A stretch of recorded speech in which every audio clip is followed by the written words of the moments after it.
जीते हैं।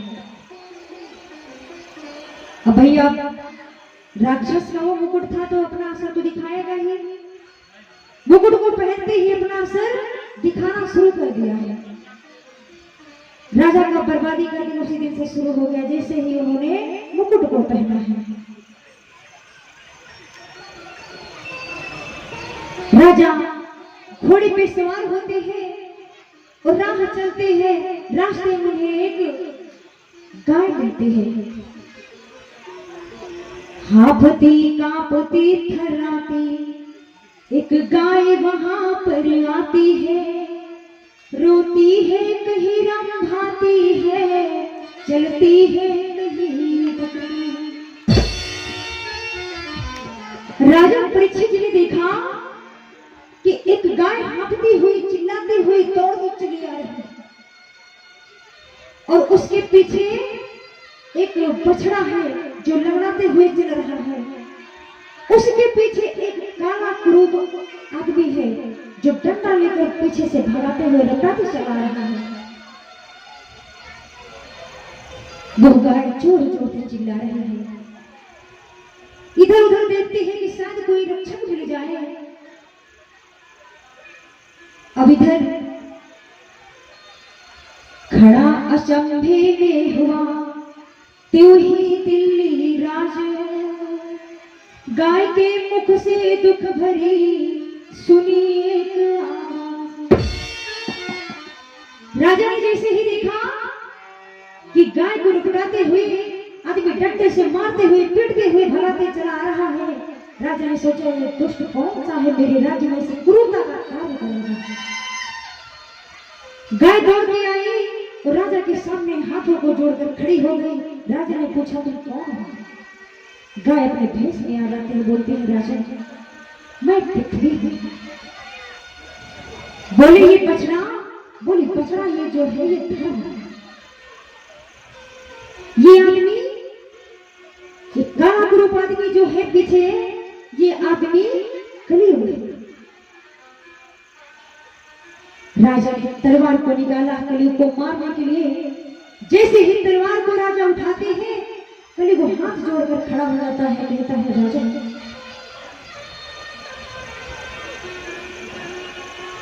क्या कहता है? महाराज सामने कलयुग है, प्रभु ने दी है तलवार।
कलयुग कहने लगा कि राजा हाथ जोड़ करके परीक्षित जी के सामने कलयुग खड़ा हो जाता है और कहता है कि राजा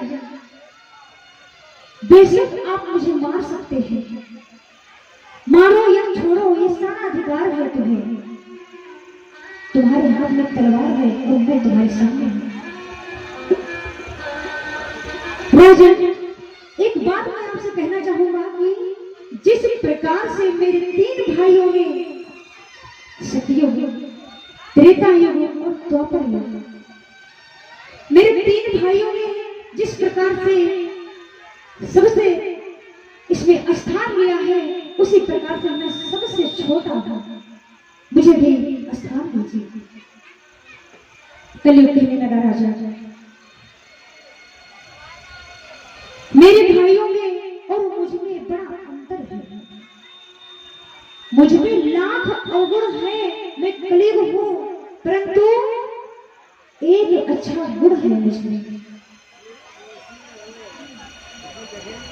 सतयुग त्रेता में मुक्ति हेतु सिर पटक पटक रह जाते हैं, कलयुग में राम कहाँ मुख से आराम घड़ी में पाते हैं।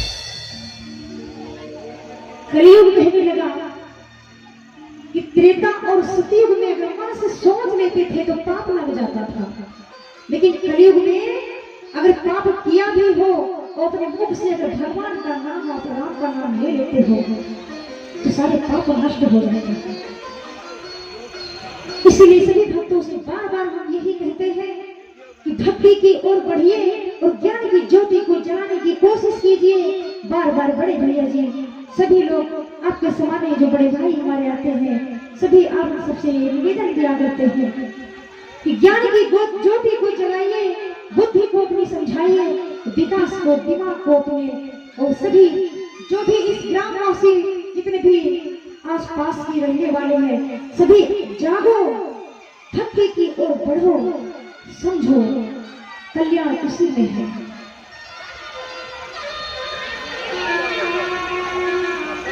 मानस में गोस्वामी तुलसीदास जी ने कहा है कि कलयुग केवल नाम आधारा और सुमेरी सुमेरी नर उतरे ही पारा। राम का नाम लेने से भवसागर को पार कर जाएंगे आप। बातें मत कीजिए अम्मा दीदी, बातें मत करिए, कथा पे ध्यान दीजिए। इसीलिए तो कल हमने क्या सुनाया था, अगर हम पूछ लेते दादा तो ये बता नहीं पाते, इसीलिए यही कारण है। अरे घर में भी बात कर सकते हो, बातें मत करिए। हाथ जोड़ के निवेदन है, रिक्वेस्ट है, कथा पे ध्यान दीजिए। जय श्री राम। और जय श्री राम। हमारे छोटू बाबा बैठे हुए हैं जिन श्रद्धालुओं को